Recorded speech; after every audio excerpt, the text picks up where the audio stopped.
Hello. അപ്പോൾ നമ്മൾ already ഇംഗ്ലീഷിൻ്റെ answer key ഇട്ടിട്ടുണ്ട്. അപ്പോൾ അത് കാണാത്തവരെല്ലാവരും പോയി കാണണം കേട്ടോ. അപ്പോൾ ഇന്ന് നമ്മൾ ഹിന്ദിയുടെ ആൻസറാണ് നോക്കുന്നത്. ആദ്യം തന്നെ നമുക്ക് 2 വരി കഥ തന്നിട്ടുണ്ട്. അത് വായിച്ച് നോക്കിയിട്ട് അതിനുള്ള ആൻസർ കണ്ടുപിടിക്കാം. ഏക് ബന്ദർ പേട് പർ ബൈഠാ താ. ഒരു കുരങ്ങൻ മരത്തിൻ്റെ മുകളിൽ ഇരിക്കുകയായിരുന്നു. ഉസ്കി പൂഞ്ച് ബഹുത് ലംബി തി. അതിൻ്റെ വാല് വളരെ വലുതാണ്. പേട് കെ നീച്ചെ ഏക് ഗിൽഹരി തി. മരത്തിൻ്റെ താഴെ ഒരു അണ്ണാനുണ്ടായിരുന്നു. വഹ് ബന്ദർ കി പൂഞ്ച് കോ ചൂല സമജ്കർ ചൂൽനെ ലഗി. അപ്പോൾ എന്ത് വിചാരിച്ചു? ഈ അണ്ണൻ വിചാരിച്ചു ഈ വാല് ഊഞ്ഞാലാണെന്ന് കരുതിയിട്ട് ഊഞ്ഞാലാടാൻ തുടങ്ങി. ബന്ദർക്കോ ഗുദ്ഗുദി ഹുയി.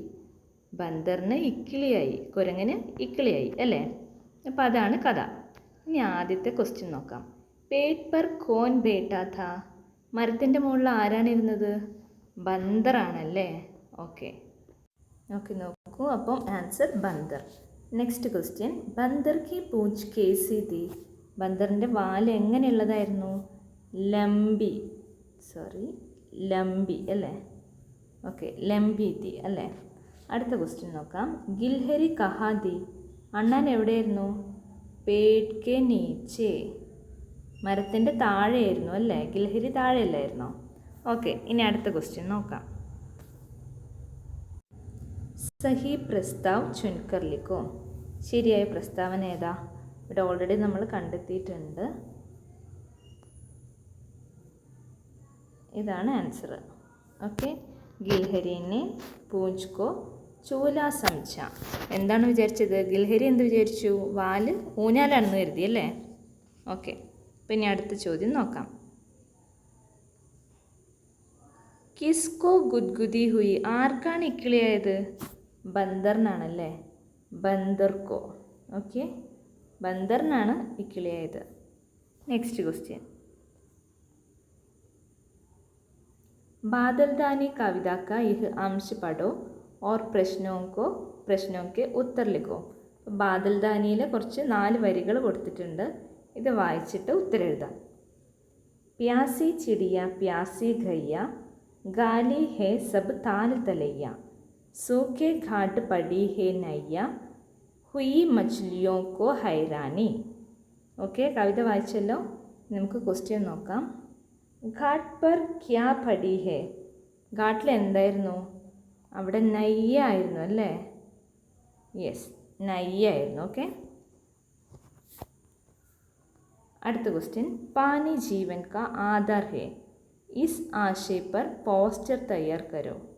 ഇപ്പം ജലമാണ് ജീവൻ്റെ ആധാരം എന്നുള്ള വിഷയത്തെ കുറിച്ചിട്ട് ഒരു പോസ്റ്റർ തയ്യാറാക്കാനാണ് പറഞ്ഞിട്ടുള്ളത്. ഇത് നമുക്കറിയാം, കഴിഞ്ഞ ക്വസ്റ്റ്യൻ പേപ്പറിൽ ഇതേ ക്വസ്റ്റ്യൻ ഉണ്ടായിരുന്നു അല്ലേ? ആ ക്വസ്റ്റ്യൻ കണ്ടുപോയവർക്കൊക്കെ എളുപ്പമായിരിക്കും എന്ന് വിചാരിക്കുന്നു. അപ്പോൾ നമുക്കതിൽ എന്തെഴുതാം? പാനി അമൂല്യ ഹേ എന്നൊക്കെ പറഞ്ഞിട്ട് എഴുതാം. പിന്നെ പാനി ബച്ചായി എന്ന് പറയാം അല്ലേ? പിന്നെ എങ്ങനെയൊക്കെയാണ് പോസ്റ്റർ തയ്യാറാക്കുക? എങ്ങനെയാണ്? 2 എക്സാമ്പിൾ ഞാനിവിടെ കാണിക്കാം. ഓക്കെ, ഇങ്ങനെ നല്ല ചിത്രങ്ങൾ വരച്ച് ചേർക്കണം. മനസ്സിലായല്ലോ? നല്ല ചിത്രങ്ങൾ, നിങ്ങൾക്ക് ഇഷ്ടമുള്ള ചിത്രം വരയ്ക്കുക കേട്ടോ. ഓക്കെ, എന്നിട്ട് എന്തെഴുതണം? പാനി ബച്ചായേ, പാനി അമൂല്യ ഹേ, ജൽ ജീവൻ കാ ആധാർ ഹേ എന്നൊക്കെ എഴുതി ചേർക്കാം. Okay, next question. ഓക്കെ, ഇനി അടുത്ത ക്വസ്റ്റ്യൻ വായിക്കാം. ഘനെ പേടോं से सजे पर्वत घिल खिलाकर बहती नदियाँ खाली घटा से अपने बालों को चोलकर चूमती बारिश हरा धांधरा पहनकर नाचते लहलहाते गीत सब भारत की अपनी വിശേഷത ഹേ. ഓക്കെ, നമ്മൾ ഭാരതത്തിനെ കുറിച്ചിട്ടാണ് ഇവിടെ പറഞ്ഞിട്ടുള്ളത്. ലേഖ് में किस देश की വിശേഷതായം ബനായി. അപ്പോൾ എന്താണ് ആൻസർ? എന്താ? ഭാരതാണല്ലേ. ഭാരത് കി. ഏത് ദേശത്തിനെ കുറിച്ചിട്ടാണ് ഇവിടെ പറയുന്നത്? ഭാരതത്തിനെ കുറിച്ചിട്ടാണ്. അടുത്ത ക്വസ്റ്റ്യൻ നോക്കാം. സഹി മിലാൻ കരെ. ശരിയായത് എഴുതി ചേർക്കാനാണ്. അപ്പോൾ ഇവിടെ നമുക്ക് ഗേത്ത്, പർവ്വത്, ബാരിഷ്, നദിയെന്ന് തന്നിട്ടുണ്ട്. ഇതിന് ശരിയായത് ഏതാണെന്ന് നോക്കണം. ഗേത്ത്. ഗേത്തിൻ്റെ ഏതാണ് ആൻസർ? ഗേത്ത് ഹര ദാദ്ര പെഹൻകർ നാച്തേ. നാച്ച് എന്ന് പറഞ്ഞാൽ ഡാൻസ് കളിക്കുക അല്ലേ. അപ്പം ഹര പച്ച കളറുള്ള പാവാട ഇട്ടിട്ട് ഡാൻസ് കളിക്കുകയാണ് പാഠം. പർവ്വതാണെങ്കിലോ ധനെ പേടോം സെ സജേ ഹേ അല്ലേ. പർവ്വത് ഇടതൂർന്ന മരങ്ങളാൽ നിറഞ്ഞു നിൽക്കുന്ന പർവ്വതങ്ങളുണ്ട്. പിന്നെ ബാരിഷാണെങ്കിലോ ബാലോങ്കോ ചോൽക്കർ ചൂംതി. ഇതാ ബാലോങ്കോ ചോൽക്കർ ചൂംതി. അടുത്തത് നദിയാം. നദിയാം ഖിൽ ഖിലാക്കർ ബഹത്തി ഹേ. മനസ്സിലായല്ലോ? ഒന്നുകൂടെ കാണിക്കാം. ഖേത്ത്, പർവ്വത്, ബാരിഷ്, നദിയ. Okay, next question. ഈ ക്വസ്റ്റ്യൻ നമ്മൾ സെയിം ഈ ക്വസ്റ്റ്യൻ തന്നെ ഡിസ്കസ് ചെയ്തിട്ടുണ്ട് അല്ലേ. അത് തന്നെയാണ് ചോദിച്ചിട്ടുള്ളത്. അപ്പം ജഗ്മഗ് താര കവിത की ये पंक्तियों पढ़े और प्रश्नों के उत्तर लिखो. ഇത് തന്നെയായിരുന്നു ചോദിച്ചതല്ലേ. ഇനി നമുക്ക് ക്വസ്റ്റ്യൻ വായിച്ച് നോക്കാം. വദൻ കാ സമാൻ അർത്ഥ വാല ശബ്ദ് കവിത സെ ചുൻകർ ലിഖോ. വദൻ എന്നുള്ള വാക്കിന് അതേ അർത്ഥം വരുന്ന ശബ്ദം ഏതാണ്? ദേശാണല്ലേ. ഓക്കെ, ഏതാണ്? വദനും ദേശും സെയിം അർത്ഥമാണ്. മനസ്സിലായല്ലോ? അടുത്ത ക്വസ്റ്റ്യൻ. കവിതാംശ് സെ തൂക്കാന്ത് ശബ്ദ് ചുൻകർ ലിഖോ. എക്സാമ്പിൾ കൊടുത്തിട്ടുണ്ട്. ഹമാര താര. ഇവിടെ നിങ്ങൾ നോക്കിക്കോളൂ. ഹമാര രഘ്വാര, ഹമാര സംവാര. അതും തൂക്കാന്ത് ശബ്ദമാണ് കേട്ടോ. അണ്ടർലൈൻ ചെയ്തിട്ടുള്ള വാക്കുകൾ. മനസ്സിലായല്ലോ? കവിതയുടെ അവസാനം വരുന്ന ഒരുപോലെയുള്ള വാക്കുകളാണ് തൂക്കാന്ത് ശബ്ദ്. ഹമാര സംവാര പറയുമ്പോൾ ഒരുപോലെ വരുന്നുണ്ട് അല്ലേ. ഓക്കെ, ഇനി അടുത്ത ക്വസ്റ്റ്യൻ നോക്കാം. ബലിദാനോനെ ഹമാരെ ദേശ് കാ സംരക്ഷൺ കിയേ ഹേ. യഹ് ആശയ വാലി പങ്ക്തിയോ കവിത സെ ചുൻകർ ലിഖോ. ഇതേ ആശയം വരുന്ന വരി ഏതാണ്? ബലിദാനോനെ ഹമാരെ ദേശ് കാ സംരക്ഷൺ കിയേ ഹേ. ഇതാ അവസാനാണല്ലേ. ബലിദാനോനെ ഉസേ സംവാര. ത്യാഗികളെ കൊണ്ട് ഡെക്കറേറ്റ് ചെയ്തിട്ടുള്ളതെന്ന് അല്ലേ. സംവാര അതാണ് അതിൻ്റെ അർത്ഥം. ഓക്കെ, ഇനി അതാണ് അതിൻ്റെ ആൻസർ കേട്ടോ. ഇനി അടുത്ത ക്വസ്റ്റ്യൻ നോക്കാം.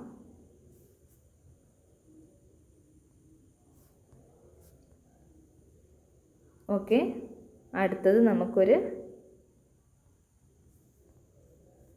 ഫോട്ടോ തന്നിട്ടുണ്ടല്ലേ. എന്നിട്ടോ ചിത്രക്കേലി ഉചിത് ശീർഷക് ദോ. ഇതിന് നല്ലൊരു ശീർഷകം ഏതാണ്? ബാരിഷ് എന്ന് തന്നെ കൊടുക്കാം അല്ലേ നമുക്ക്. ബാരിഷ് നല്ലൊരു ഹെഡിങ് ആണല്ലേ. പറ്റിയൊരു ഹെഡിങ് കൊടുക്കാനാണ്. നിങ്ങൾക്ക് ഇഷ്ടമുള്ള ഹെഡിങ് കൊടുക്കാം. അതിനൊരു എക്സാമ്പിളാണ് ബാരിഷ്. ഓക്കെ, ഇനി അടുത്തത് നോക്കാം. ചിത്രക്കെ ആധാർ പർ വിവരൺ തയ്യാർ കരോ. ഈ ചിത്രം നോക്കിയിട്ട് നമ്മൾ ഇംഗ്ലീഷിലൊക്കെ പഠിച്ചിട്ടുണ്ട് കുറിപ്പ് തയ്യാറാക്കാൻ അല്ലേ. അപ്പോൾ അതുപോലെ ഇത് നമ്മൾ എങ്ങനെ എഴുതും? ആദ്യം ഈ ചിത്രത്തിൽ ആരൊക്കെ ഉണ്ടെന്ന് നമ്മൾ നോക്കി മനസ്സിലാക്കണം അല്ലേ. ഓക്കെ, എന്നിട്ട് നമുക്ക് എങ്ങനെ എഴുതി തുടങ്ങാം? യഹ് ബാരിഷ് കാ ഏക് അച്ഛാ ചിത്ര ഹേ അല്ലേ. ഇത് മഴയുടെ ഒരു അടിപൊളി ചിത്രമാണ്. യഹാ താൽമേ ഏക് നയ്യ. ഇവിടെ ഒരു നയ്യ ഉണ്ടല്ലേ. ഓക്കെ, ഓർ നദിക്ക് കിനാരെ ആരാണുള്ളത്? ഏക് ലഡ്ക ഉണ്ട്.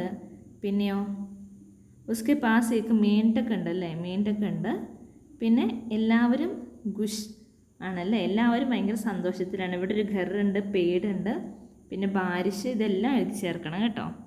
ഇനി അടുത്ത ക്വസ്റ്റ്യൻ നോക്കാം.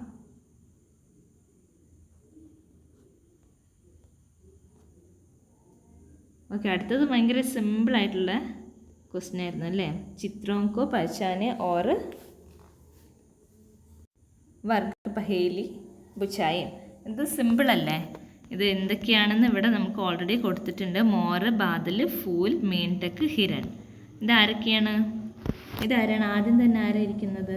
മേൻടക്ക് ഇരിക്കുന്നുണ്ട്. രണ്ടാമത് ബാദലുണ്ട് അല്ലേ. പിന്നെ മാനിന് എന്താ പറയുക? ഹിരൺ എന്നാണ് കേട്ടോ പറയുക. ഹിരൺ. പൂവിന് ഫൂൽ.